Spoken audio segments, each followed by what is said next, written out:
Welcome. Thank you for joining me for this edition of Austin Prep Presents, our virtual series where we are going to cover a wide variety of topics to engage and hopefully entertain our community.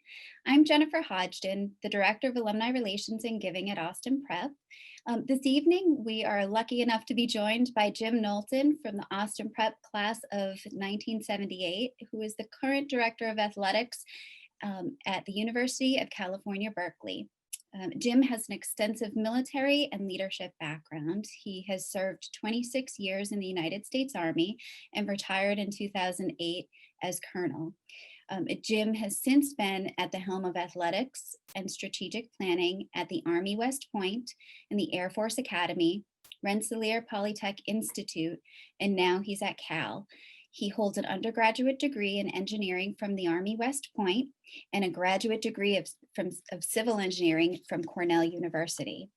We're also delighted to be joined by Jonathan Pollard, who graduated with the class of 1997 from Austin Prep, and he currently serves as the Austin Prep Assistant Head for Enrollment and Athletics. Prior to coming back to Austin Prep in 2014, JP was with USA Baseball for 7 years. He also served as an athletic director for the Greater Lowell Boys and Girls Club.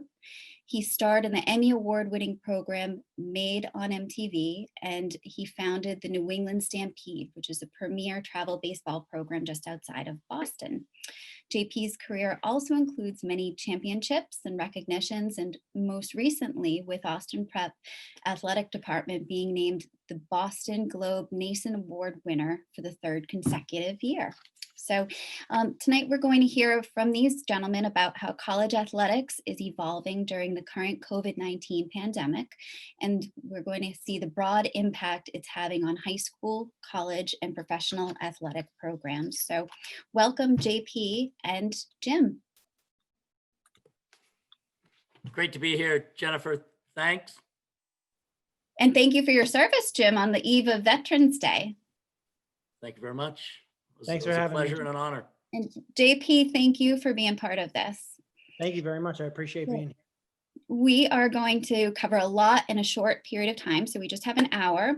If time allows, we will open up for questions to our audience using the Q&A towards the end of the program. But right now, I'm going to turn things over to JP as we take a closer look at this ever-changing state of athletics during a pandemic.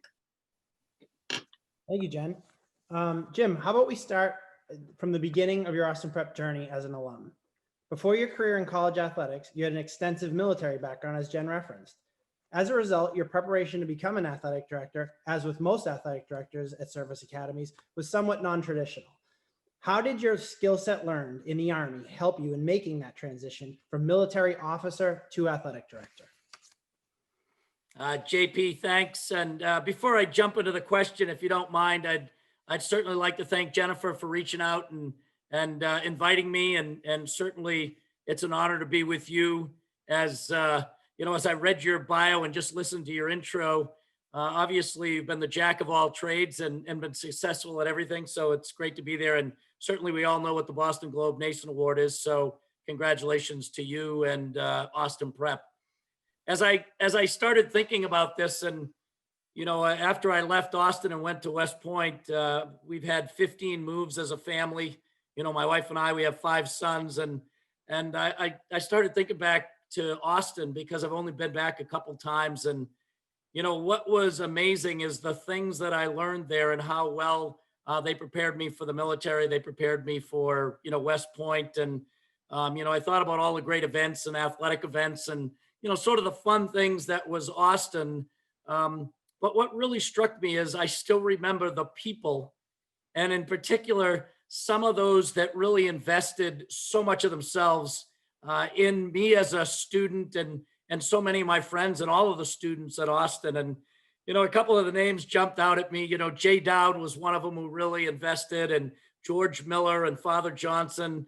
And, you know, I know Roger Stone is sometimes around there. Last time I was back, I got to see him too. But, you know, they were characters, and they were absolutely invested and loving in our development and what we did. And so it's really neat to think about them again after so long, and certainly for the the alums, they appreciate that. And for the students that are there right now, I'm sure they don't appreciate it as much as you appreciate it after you're gone and you've got your degree. But I think they made a big difference in my lives, and I'm sure they're part of that Austin Village, and their successors are still helping kids today. So great to be back.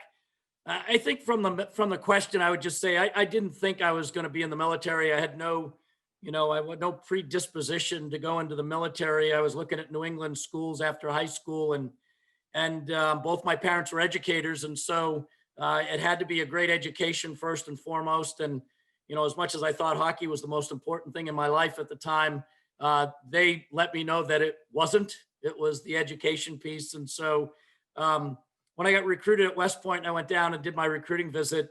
I think back, and all of the things that really are foundational at Austin Prep, what made West Point so desirable. The commitment, the discipline, the family, the service, all of those things really struck me when I got to West Point. And I said, boy, I was really well prepared by the likes of Roger Stone and George Miller and those folks. And so it was a great fit. And I think what I learned in the military that prepared me for, my current job was I learned that I was blessed to be surrounded by great leaders throughout. And, I sort of just thought through some of those moments in my career, I had the chance to lead platoon of 30 all the way to a battalion of 750 people.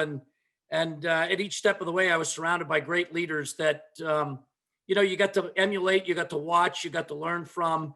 And, I went to Airborne and Ranger School young in my career, and Ranger School is one of those great leadership, leadership journeys that teach you a lot in a short amount of time. And then, I got to teach civil engineering at West Point, sort of mid-career.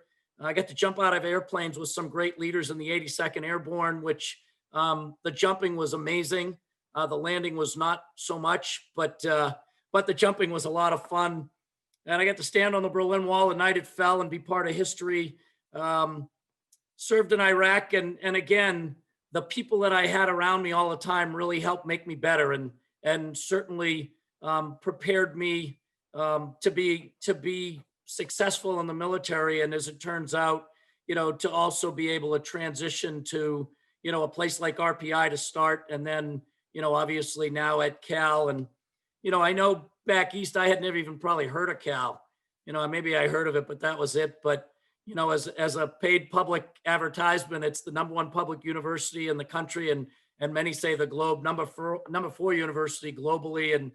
And I chuckle because it's still like at Austin, if you want to be an athlete, you have to be a student athlete. And we capitalize the student and everything we do. And whether you look at some of our alums like Alex Morgan, a great female soccer player, or Aaron Rodgers has done pretty well in football, as has Jared Goff, and Abby Weitzel, who graduated this year, just set the 50 and the 100-meter free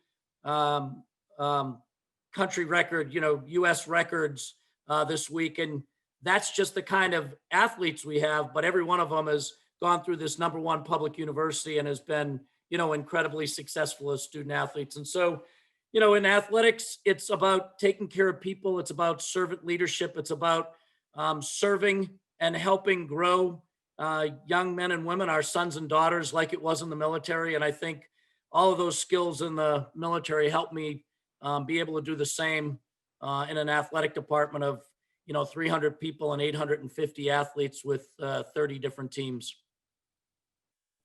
Absolutely. And, personally, having spent some time at West Point through the coaching ranks and understanding it is the #1 leadership academy on planet Earth, to have you put in that same category many of the great teachers at Austin Prep in terms of your leadership development, I'd just like to say I echo that. And I've been blessed to walk the halls with many of the gentlemen that you mentioned. And, they're on the Mount Rushmore of Austin Prep, and to see what they instilled in you get to the level of West Point and now your leadership at Cal, I think it speaks volumes about them and their contributions to Austin Prep. However, with all that being said, I think we should jump into the current situation that we're in the pandemic. And as many people have said, there's no playbook for this. But when you are raised amongst these great leaders, as you were at Austin Prep and then elevated again at West Point, how are you leading Cal through this pandemic? And how do you think this pandemic is not only going to affect Cal, but collegiate athletics as a whole? Well, it's interesting. When I talk to our folks, I often talk about the crystal ball that I keep under my desk, and that's how I answer all their questions. As I look in the crystal ball, and I talked to our football big donors recently, and said, they were asking about football, and I just had to cancel our first game last week, and I said, I can look in my crystal ball and I can tell you the score of all the games. I can tell you who wins. But it certainly won't be a lot of fun for you. So as I look at our crystal ball for this pandemic, there are no answers. And, at Cal, I've only been there for 2.5 years, but I've been evacuated because of fires. I've had to move our big game against Stanford, our football game, because of air quality. We've lost all power in the entire university for days at a time because of the fires. And, obviously we're dealing with a racial justice coming out, as well as this pandemic. And when I talk to my boss who hired me, I say, I've gone back to the AD handbook multiple times now, and I can't find one of those things in the handbook. I mean, there's just nothing in there that describes what to do. And I think, for us as leaders, and you're living the same thing, coaches want answers. They want a plan. They want to know exactly what's going to happen next. And that's just not possible. There's just no one who can do that. And so I think what we really did when we started this, and I was in Vegas at the time that things really started shutting down. We had just won a huge men's basketball game in the Pac-12 championships against Stanford, who was favored by a lot. We're celebrating, and the next morning we come to the stadium, the arena, and it's shut out. We're completely shut down. And I think we decided we were going to over communicate. The way we looked at this was, we're going to over communicate. We're going to manage the crisis, and we're going to continue the upward trajectory, that we've developed through a strategic plan that we had worked on for a year prior to the pandemic. And I think it's really helped us, because I've talked to a lot of colleagues who have just been focused on surviving the pandemic. At the end of it, you've survived the pandemic, but you're exactly where you were before the pandemic started. And we didn't want to be there. We knew where we want to be. And so we really have focused on continuing to work our strategic plan and continue to take care of our people. And, I think for us, what has been really amazing is the work our coaches have done with our student athletes. We're managing it at the administrative level, but they're really where the rubber meets the road. And, some of the things they've done, which have really been neat, using Zoom to connect. And, they've done all sorts of game shows, and, they've done all sorts of Zooms. We have a couple of our Olympians from the 80 Olympics that got canceled had kept diaries, so they had qualified for the team and they had a diary. So we invited them back to a student athlete Zoom, and they read their diary and told about all of how they felt when their season was canceled and their run at the Olympics. And, we used that early on when all of our spring sports had just been canceled. Our winter sports championships had just been canceled. And it really was helpful for our kids to see it, hear it, talk about it, and understand that they're not the only ones that are going through something, as horrific as that. And, we have a rugby coach that's absolutely iconic, won 27 national championships. He is the iconic person in rugby, and he's about 6'5", and, he's just a monster. He looks like he could still play today. And we talked in a head coach meeting about Zoom. And, like me, he didn't know how to spell Zoom when this started. But by about 2 weeks later, he was doing Zooms with all of his team, which come from, 10 different countries around the globe.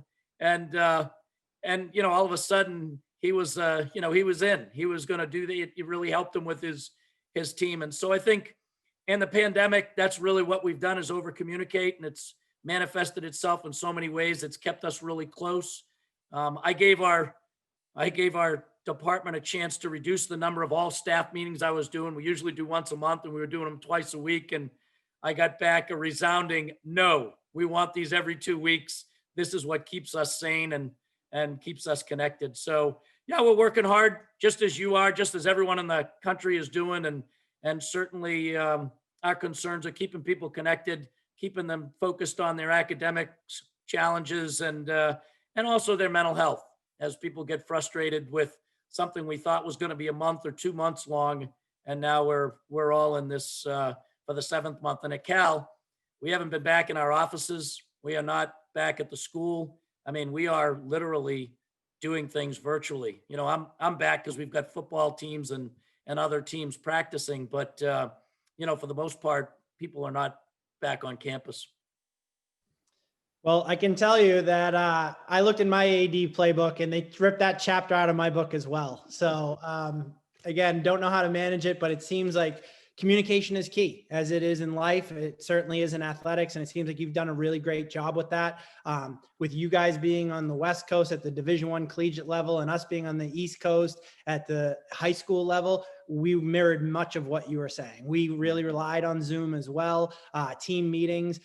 Though we didn't lose the Olympics like some of your athletes did in the 80s, we lost our spring season, and we relied on Zoom to have team communications and chalk talks and team breakdowns just to keep the guys together and the girls together. So I was wondering, is there anything more you can share about like the team building aspect that you've used, maybe whether it's through Zoom or just different ways you've tried to combat that with the athletes not being able to be together and losing that sense of camaraderie? And as we know, like taking challenges like this on with your teammates is a huge benefit, but with social distancing, that's had its own limitations. What have you done at Cal to keep the teams together? Well, I think it starts with our coaches, as you can imagine, just like in yours. I think the coaches play the key role in this, but I think we've also empowered our student athletes, and I think from both the coaches and then the student athletes, they've driven success in staying connected, and they've really been at the forefront of how do we do this in a way that allows, you know, teammates to stay connected and feel connected. And yeah, Zoom is just one of the many ways. And you know, I think what we started seeing that the student athletes did was starting to create competitions between them and other teams. And so any way they could figure out a way to get a competition going, you know, and you know, whether it was a Jeopardy contest or something like that, you know, we certainly supported them and we worked with them. I think we also saw that a lot of our student athletes found their voice during this time and have really been active on social media, have been active in many other ways. You know, we had Go Bears, Go Vote, where one of our teams went out on Zoom and briefed every single other team individually on how to register to vote, how to get out and vote, how to have your voice heard. And it was amazing. We had someone else do a reading program where he reached out to all of principals in our area, and we gave out free tickets. Now, we'll have to wait till next year to give them out, but for all of the kids that read 3 books during the summer, we gave them 4 tickets for them and their family to go to a Cal football game. And so they really were thinking out of the box. And some of our other kids were out there working with local schools in the area and local sports teams in the area, just helping them, you know, as assistant coaches, as as ambassadors, as models of what can be. And so, yeah, I think all of those things helped us stay connected with our kids and help them navigate really what is a challenging time when you, especially for student athletes, are so used to being in locker rooms, so used to just the camaraderie of what it's like with your best friends in the world that are going to be your maids of honors and your best men, and not to have that closeness has been a challenge. And so each of those things have helped us a bit. As you referenced earlier, you know, the student portion of student athlete is essential. And as I hear you speak and you reference your student athletes, it's always student athletes. You know, the social distancing beyond the locker room challenges it's created, I'm sure it's created academic challenges for your student athletes, whether it's meeting with athletic advisors, whether it's meeting with tutors, team studies, group studies. What have you guys done to combat the pandemic through a student athlete like tutoring perspective in academics Yeah. as a whole? I think like probably anybody in education, it took a little bit to transition from, the in-person, tutoring, the in-person help to, an online tutoring. And we're very blessed. We have an academic support center that supports our student athletes from an academic perspective, has advisors and tutors. And so I think we really worked hard to make sure that there was no person left behind. We kind of say that in the military all the time. And this at a time where everyone was struggling a bit was so important. And so I think our coaches were a little more empathetic sometimes, but also spent a little extra time just communicating one-on-one with students and really tracking their progress. And I think some transition better than others. And we've seen it where some of our student athletes absolutely love this, not taking class in person. That's just the greatest thing for them.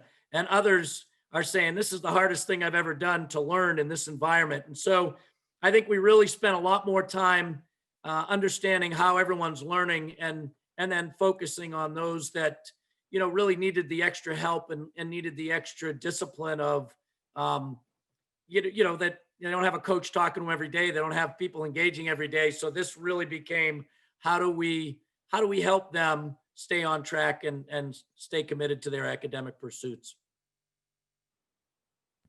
Absolutely. And again, experiencing the same exact thing at the high school level. So appreciate your feedback on that. Transitioning to the high school level, one thing that is a major stressor for our student athletes right now, especially our spring athletes, is the loss of their season last year and how that's going to impact recruiting. Then obviously with the NCAA giving back a year of eligibility, that's thrown another hiccup in the recruiting process. What words of wisdom could you provide to our high school student athletes about how to handle the current recruiting process? Yeah, no, I absolutely feel bad for, really our seniors and our juniors in high school right now, because there are so many different things at play, from an additional year of eligibility for the college kids, which then starts to back up the pipeline, for the incoming freshmen and then the seniors and juniors, and then not being able to come to visit the school. And I think, I have 5 sons who all were student athletes in college. Our baby is a senior at the Air Force Academy right now on the hockey team there. And I think so much of really getting a feel for a school is getting that visit on campus and walking around and seeing what the people are like, seeing what the student athletes are like in the locker rooms and all those things. So it's definitely a challenge, and it's really caused us at the college level to really rethink how we recruit. And we've invested a lot in video. Now we can show someone a complete, like in our football program, if you're a recruit, we can do almost exactly what we would have done if you were in person on a recruiting visit tour, on the discussions we would have had with you. All of that still happens. It's just done virtually. And to our amazement, our football team has had the best recruiting year they've had. And, since we've got this new coach that we've got now who's been there 3 years. And I keep asking, what's the magic sauce? And he said, we created it so that people can get a feel for our culture, even though they never step foot on our campus. And, even I've hired a head coach 5 months ago for our softball program, and I've never met her. And you think about that, like, okay, a head coach for a Power 5 Pac-12 softball program that's won a national championship before, and I've never set eyes on. Now I've talked to her on Zoom a lot, and I feel like I know her really well, but that's just the nature of the business today. And so for our high school juniors and seniors, I think it's important to do as much as you can before you get to visit, or even if you don't get to visit, to make sure you get a feel and a sense. And that's talking to people that that are at the school. That's obviously doing your work on the websites and that kind of stuff, and getting to know the coaching staff. And as I told all my kids as they were thinking about what school they wanted to go to, they picked out the top 10 or 20 and they wrote to the coach, here's who I am. Here's here's my coach's name and number. Here's how I've done in school. And I'm interested because, as you can imagine, and especially at our school where, our men's swim coach is the Olympic coach. And, on our team, we've got lots of people that have got tattoos of the 5 Olympic rings. And so they're recruiting from the whole globe. And if someone says they're interested, well, all of a sudden you go in a different bucket. Okay, I don't have to convince this person to go. Now, obviously, you better be pretty darn good, and usually he'll know about you at that level. But our track and field program, we have people who walk on and can be great college athletes, even at the Power 5 level. And so I would say, think about where you'd like to go, engage the coaches, let them know you get in their database. They'll talk to a coach and they'll quickly learn, if you're throwing the javelin 20 feet and, our freshmen are throwing it 280, they're probably not going to reach back out. But, certainly they're going to save some time if they know you're interested in our school or any of the schools that you may be talking to. So don't be afraid of writing. And obviously they have a lot of rules on when they can call you based on NCAA rules, but it certainly puts you in the database and they can certainly engage your coach. Thank you very much, Jim. That's very helpful. God willing, the pandemic is only going to have momentary distractions within the recruiting process. However, one thing I reference to the athletes at Austin all the time about is the recruiting process right now is very murky waters. And I don't think that's going to be momentary. I don't think that's going anywhere. And very often I feel like our kids are making their decisions based on their proud and blessed statement on social media, or they're making their decisions for others. And they think if they're verbal that they're a done deal, they don't need to take the college prep course at Austin Prep. And we try to talk them down and let them know things can change very quickly. And quite frankly, it's an unfair system. The top athletes are getting recruited as 14-year-olds. To determine what school and what degree and what area of the country you want to live in at 14 years old is just not realistic. And at that point, they're making an athletic decision. They're not making a life decision. And it's something we really struggle with. So I very much would appreciate your feedback on that, being at the highest level of what would you say to our kids in how do they become collegiate athletes and how do they find the right school for them? Well, here's what I would say. And it's something I wrestle with all my kids. And then I do all the time when I talk to parents of recruits. And, obviously our coaches have me talk to our difference makers as they come through with their families. There's a lot of challenges in this recruiting process. And so the first thing I tell any high school student is take care of business in the classroom, first and foremost. Everything you do in the classroom either closes doors or opens doors. And you don't realize that until you get to be about a junior and all of a sudden, coaches are saying, boy, you're really good enough to play here, but we couldn't get you in, right? And so I think taking care of business in the classroom is the first and foremost. Second is it's easy to get caught up in the hype of, I'm blessed to get there, the offer and all that. But you're getting ready to go someplace that's going to be a relationship for the rest of your life. And it's hard to imagine that, but for me, my relationship with West Point is continuing after, graduating 40 years ago almost. And this is a major decision and you want to know as much as you can about it. And so just because someone flashes a quarter scholarship at you at, you name the school, a place that you don't want to live, it appeals to you in no other way except you can brag that you're a scholarship athlete, is probably not the best way to go. And I think if you do your homework on the academic piece, if you do your homework on the coach, the staff, if you do your homework on what happens to the graduates after they leave that school, if you do your homework on graduation success rate, APR, academic progress rate, if you do your homework on those things, you start to really get a picture of this is what I'm joining, not just the quarter scholarship that allows me to tell everyone I'm blessed and I'm going on a scholarship to you name it. And it's hard sometimes because, I went through it with my kids. It's heady stuff when someone says, we want you and I'm going to give you a scholarship. But I really, really believe that if you do your due diligence, you can narrow it down to those schools that are going to fit you, whether it's big schools, little schools, private schools, public schools, rural, city. There's a lot of things that are different between every school. And, you got to feel it's right. And it's a lot harder to determine that when you can't go walk the streets and sit in the locker room and talk to the kids.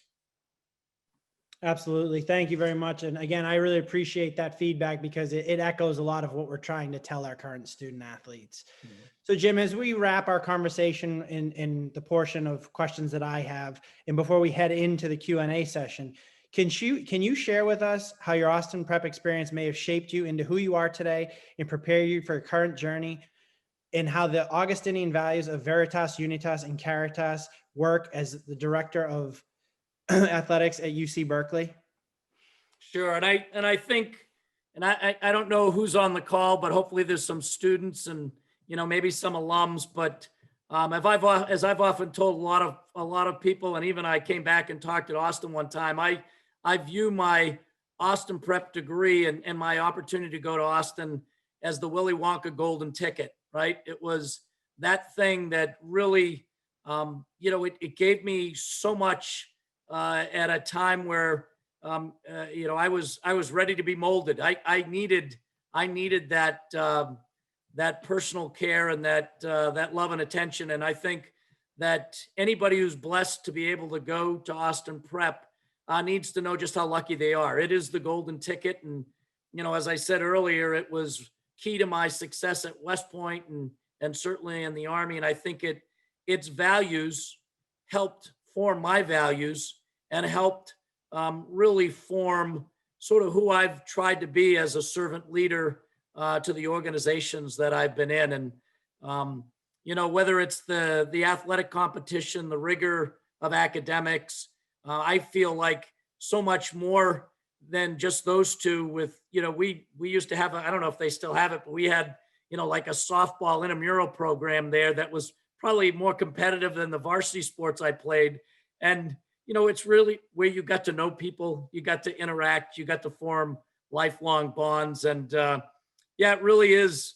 It is a place that's amazing. And with the investment of the village at Austin into the development, of the young boys and girls there, it makes a difference. And, if someone had asked me this when I was walking out at the end of my senior year, I'd say, I'm just so happy to see it in my rearview mirror. I'm ready to go to college or whatever. And it's not till you have some time to reflect in those quiet moments, wherever you may be, whether it's in a lonely place in a foreign country or whatever, you think about those things that had an impact on you and made a difference. And Austin Prep is one of those that really helped me form a foundation, after my parents, to set me up for success and help me grow as a person and as a leader. So yeah, I'm very grateful and certainly thankful for all the people that continue to make that experience so exceptional. I appreciate that, Jim. And I just wanted to say before I handed it back over to Jen to get to the Q&As, I very much appreciate everything you said tonight. I'm also a proud Austin alum. I love my school and I love the history of our school. And I do embrace being part of something much bigger than myself. And I hope our current students do that as well. So I just wanted to sincerely thank you for everything you've done and everything you've said tonight. I think it's incredibly beneficial for our community to hear that. As being a brother within the family, giving us that experience and that knowledge and just exactly how special athletics can be. As you're well aware, it's not an easy life to carve out in athletics, and it's a lot of tough beginnings. But at the end of the day, it's, in industry, a lot of times they say it's about the networking. In athletics, I say it's about the relationships all the time. And as you've alluded to a number of times through what you've said tonight, referencing people back at Austin, referencing those at West Point that influenced you. I believe a life in athletics allows you to develop a different form of relationship. And I personally just wanted to say, I'm thankful for having tonight and developing a relationship with you. So thank you very much. Thanks, JP. Appreciate it. Yep. Keep up the great work there. Thank you. I appreciate it. Our kids are lucky. Thank you. All right, so now we'll turn things over to the Q&A. We have quite a few in here. Uh-oh. Foremost, let me tell you, Jim, Roger Stone says hello. Hi, Mr. Stone. How are you? All right, we're going to kick this one off with a fun one. What is a bigger game? What is a big game? Army versus Navy or Cal versus Stanford? Well, I'd have to say it's where you're an alum from. You know, I was on the field this year for the Cal Stanford game, and we won it back at Stanford for the first time in a decade. And you know, I'm a new AD, and I'm psyched. We beat Stanford, but as the alums stormed the field, because we had more Cal fans at Stanford than Stanford had fans, and the tears were streaming down people's faces, I said, "Wow, this is even bigger than I thought it was." So, yeah, I would have to say it's probably an even. You know, they're both so critical to the alums of both that I'm going to cop out and say it's a tie. You know, they're both just absolutely phenomenal games with more passion than you're going to see, you know, usually anywhere else. I can only remember playing Bill Rick in hockey, that being sort of at that same level. There was that same level of intensity, competition, maybe a little hatred mixed in there as well. And it makes for great rivalries. And those two are certainly that and then some. Well, that makes for a nice transition for the next one. Your teammate, I believe, Bob Donahue, number 18, he said, "Thank you for your service." And he also was wondering if your 1976 Austin Prep hockey team only lost to Bill Ricca because they scored more goals than your team did. That's a very, very insightful and intellectual question from my hockey teammate, and certainly a shout out to him. Yeah, we had some great teams, and I remember, you know, everyone on those teams, and again, it's part of that Austin Prep experience that brought so many people together and lifelong friendships to this day. Excellent. Next up, so do you have any advice for a student athlete taking a gap year? Some of our students, most recent graduates, are taking gap years, and one in particular is taking a gap year, but yet she's living with teammates for her future team. So what advice do you have for those student athletes? Well, I'd say get bigger, stronger, faster, quicker. You know, I think, you know, I grew up in the hockey world where they played juniors, you know, for a year or two. And all my kids played at least 2 years of juniors and entered as college freshmen at age 19 or 20. And so I think it's a great opportunity to work on your craft if you really want to be a student athlete at the college level. And, you know, I didn't say this, but I think it's important because, you know, my kids all played college athletics, but at all different levels. And I think for anybody in high school who's playing high school sports, you can be a college athlete. And, you know, you may be a Division III, you may be a club, you may play intramurals, you may be Division I. I believe that you learn those life lessons from athletics that JP was talking about. I mean, so many things on working as a team and compromising and working together and being servant leaders are learned through athletics. And, you know, I watch our intramural program at Cal, and they're competing every bit as hard as the folks playing in the big game, right? And I think those life lessons you will learn in college, and you have to find that level that fits you. And, you know, going to a Pac-12 school and being, you know, sitting on the bench for 4 years may not be as valuable to your development as, you know, going to a NESCAC school and getting to play and being a contributor and a superstar. And, you know, every single athlete has to wrestle with that. And, you know, my oldest played club sports and had been recruited for Division I. And, you know, I have someone who just graduated from Trinity, you know, at Division III and had an incredible experience. And I have three that played Division I, 2 that went on and played pro hockey. So, you know, it's got to be right for you. It's got to fit. And, you know, I think in the gap year, take advantage of that year, work on your craft, compete. And certainly you're even more, you're more marketable to college coaches because of that. Excellent. Thank you. Also take a class or two. Don't forget about academics. Next up, do you have any advice on a student? Oh, that was the one I just did. Sorry about Okay. that. So a question about scholarships. Are college scholarships enough, or do you see athletics unionizing and getting a paycheck someday? So college athletes getting a paycheck someday. What are your thoughts? Wow, that's awesome. I thought you said they're all going to be easy questions. I Here's started out the with a softball. yeah, here's the interesting thing That's at a big Power out, Five not throwing a school. softball at you, by the way. Yeah, Jim. yeah, that was I shouldn't have brought up Big out softball. question. Yeah. At a Power Five school, a scholarship is absolutely incredible. And when I think of what we do for our student athletes beyond, the normal room and board and scholarship, we give them, somewhere in the neighborhood of 1,300 a semester and or 1,300 a month in cash to support, cost of attendance. We give them unlimited nutrition. We feed them. I pay their insurance. So they have insurance while they're at Cal and then for 3 years after Cal. So many things that we do to support our student athletes. And I've had long talks about, name, image, and likeness and paying student athletes and, the amateur model. And I think we're all wrestling with what's right. I do believe that there aren't a lot of athletic departments that are balancing their books. And as this continues with people wanting to be paid more and more, sooner or later, we're going to see what's happening right now. And I think there's probably been 250 sports dropped by college athletic programs so far this year.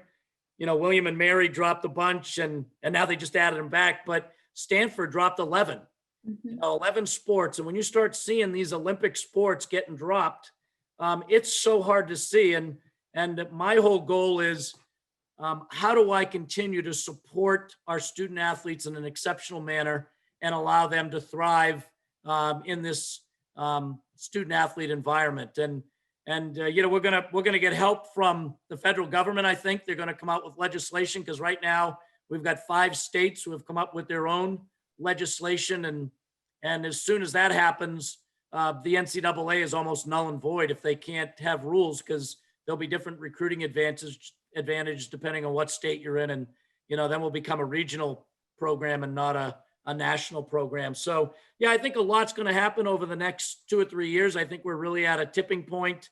And I had laughed because we have a group of students called We Are United, and I've met with them, and one of the things that they wanted was safety, and we had some great talks about all of them. And the last demand was that they wanted 50% of the revenue that football generated. And so we had a long talk about the model and how it works. And I said to them, well, I would assume in a year where I'm going to be $50 million short of a balanced budget, you guys want to come up with 50% to cover that loss in football. And of course they said, Mr. Knowlton, we just want to be there for the good years. And I said, I love that business model. That's awesome. But yeah, we're looking at it and we're investigating it. We want to take care of our student athletes. Makes sense. That actually answers one of the other questions that we had. They were alluding to Stanford and cutting varsity sports. So thank you for including that in your answer. And that's heartbreaking, just so you know. And I think, Yeah. people don't realize, but, to support 30 sports, when 28 of them or 26 of them don't generate revenue, I mean, right now in a pandemic, ADs are looking at doing that. And we've made a commitment. We're not dropping sports. 30 is the perfect number for Cal. And as long as we can continue to support them and balance our budget, that's exactly what we're going to do. But, we only have $100 million budget and that goes a long way, but doesn't cover everything that every coach would like. And so, you gotta make do. And so what are some of the considerations that go into cutting programs where we're talking about it right now due to financial reasons? What are some of those considerations? Well, I think, it's how do you balance your budget? Each sport at Cal, costs between 1.5 and, I won't include football, but, they're all a couple $1 million operations each year. And, when you can't balance your budget, you have to look at that. Now, you don't realize the savings because at least not right away, because you're going to still pay coaches, you're going to still pay scholarships, you're going to honor scholarships. And so my approach has been, why make a long-term decision for what I'm hoping is a short-term problem, and that's COVID. And, I'm hoping it's going to be an 18-month problem for us and our nation. And why would I make a lifelong decision to cut a sport that has 100 years of alums that are loving and passionate about the sport? In 2010, Cal cut 5 sports and added them back in 2011. And the only thing they did is tick off about 60% of our alums. And so we're in a comprehensive campaign right now. Last year, we raised over $1 billion in the year. So you can imagine it's a massive machine at a place that has 42,000, students each year. And so we want to do right by everybody. And if we can support our student athletes, that's certainly the goal. Excellent. So looking back at 1978 and the gym or the Jimmy of 1978, what advice would you give to yourself? Wow, that's That a one's good fully one. loaded. That is loaded. You know what I would say? I would say, obviously I learned a lot at Austin. I learned a lot from my parents, and I think that when I went to West Point, I was scared stiff, like probably everybody that goes there. And throughout my life, you question, are you doing the right things? And I think if you have a good foundation and you do the right things, even when no one's watching, normally it's going to work out. And I would have never dreamed of being, a Power 5 AD. There's only 65 of us in the world, and it's not my path. It wasn't my path. And, my advice would be continue to do the best at whatever job you're in, because people notice and they find you. And so, those would be my 2 pieces of advice. Excellent. Another question here. So you talked about, you spoke about Cal as the #1 public university in the US. For families who might be interested in Cal, do you want to give us a little bit more information about Cal community and perhaps Berkeley specifically for the UCal community? So if you don't know, Berkeley is the beginning of the free speech movement. Berkeley has been at the leading edge of every social movement. And I would say it's absolutely the most vibrant community I've ever been around. And, I laugh, and this is a funny story, but I got to school, and, as I'm getting my tour and I'm in my first couple of weeks, I said, I'm really having a hard time finding parking spots. Where is the AD's parking spot? And someone very nicely said, the only people at Cal who have parking spots assigned are Nobel laureates. And so I said, all right, so I've got a little more work to do before I'll have a parking spot. But I mean, really, it is one of the premier research institutions on the globe.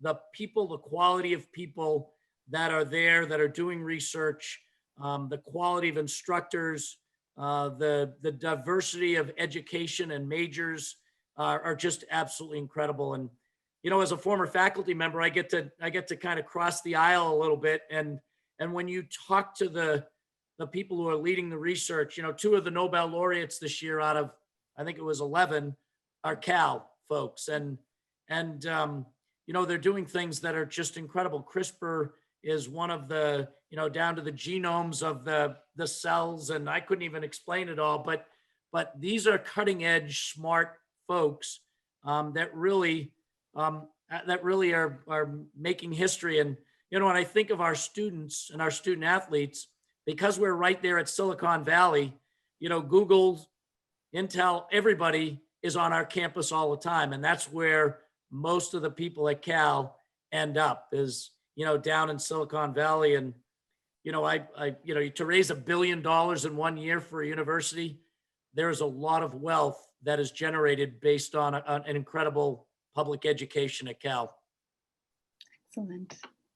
All right. I think we have time for maybe one more here. This one might be a two-part one.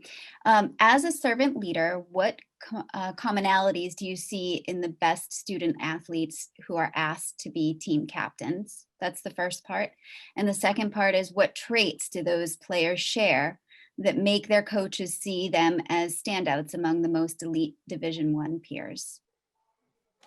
Well, I think the most important thing to be a good leader is it can't be about you, right? It's about the team. It's about your teammates. It's about what's best for the team. And obviously, that's a hard thing to learn at a young age in high school because it's all about how good am I, and it's going to get me to college, and it's about me, and and I've learned that those folks that are the best team captains hold themselves accountable, but absolutely hold the team accountable. And I everywhere I go, I run team captain training for our team captains, and I was the team captain at West Point for the hockey team, and I really have always felt it's such an important role that most team captains aren't prepared for. Right? My coach handed me the C and said, good luck or whatever. And I thought, well, if I hadn't seen team captains before me that were good, I'm going to be modeling behavior from some lousy team captains from before me. And fortunately, I had seen some really good team captains, but I think they're so important. And when I was at RPI, and this is just an anecdotal story, I did this team captain, and I'll never forget, a team captain from one of the teams that had been picked came in. And the first thing he said is, I'm really disappointed that the Sports Information hasn't done a big article on me that I'm a preseason All-American. And I quickly said, I'm screwed, right? This is going to be a lousy team captain because he's worried about one thing. And he was. And he was a great player, but he was not a great team captain. And I think those qualities of being able to bring people together, being able to put the needs of others above your own, being able to really look at what's best for the team and getting people to give their all. And, sometimes that means it's not just all about popularity contest. It's sometimes people are going to say, boy, that team captain is, he's a pain, or he's a whatever. There's probably lots of other words that would be said in a locker room, but you got to be able to do that if you want to get the best out of people. And I think good team captains know when to push, when to put their arm around someone. And it's something that, for me, you continue to learn every day. It's part art, part science, but I think if you care about your teammates and you care about the team, those are traits that are going to endear you. And then if you're not afraid to use your size 9 boot every once in a while to help everyone get fired up, that helps a little bit as well. Excellent. Well, thank you. Thank you. So thank you both for sharing your experience and your insight around athletics and leadership, and, giving some of our student athletes something to really look forward to as they're planning their futures in athletics and beyond, especially right now during the pandemic and all that's going on. So Jim, I'm looking forward to having you back here on campus on the East Coast when it's safe to do so, for sure.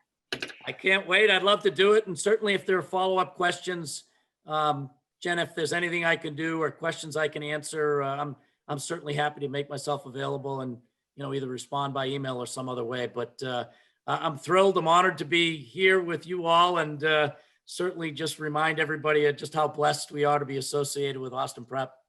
Well, thank you. And some of our fellow alums are giving you a shout out too. Jay Dowd is on here. He said, Jay Dowd. Mark Duggan, very impressed with you. And he's also big Pac-12. So he said he may have to switch from Ducks to Bears. Tell him to stop by anytime. There's always a spot in the stadium if he wants to come to a football game. So, well, I just want to let our audience know that Austin Prep Presents, we're going to continue this series on with our next webinar, which will be on November 24th. And we're going to be featuring our alum, Joe Shaka, who's with the class of 1975. Joe is currently the enterprise editor for 7 News Boston, and he's going to speak on the topic of crisis communications and navigating the media, especially during such difficult times that we're having. So, and I also encourage our audience to visit austinprep.org to get a full list of the presentations that we will be having between now and next June 2021, and to follow us on social media. So thank you again, JP, for helping us along here through the interview process, and for Jim. And again, thank you for your service on the eve of Veterans Day. So wishing all of our veterans a healthy rest of the year, and thank you very much. Thank you, Thanks, gentlemen. Jen. Thanks, JP. Thanks, All the Jen. best. Thanks very much, Jim. Appreciate everything. All righty. Thank you. Stay healthy.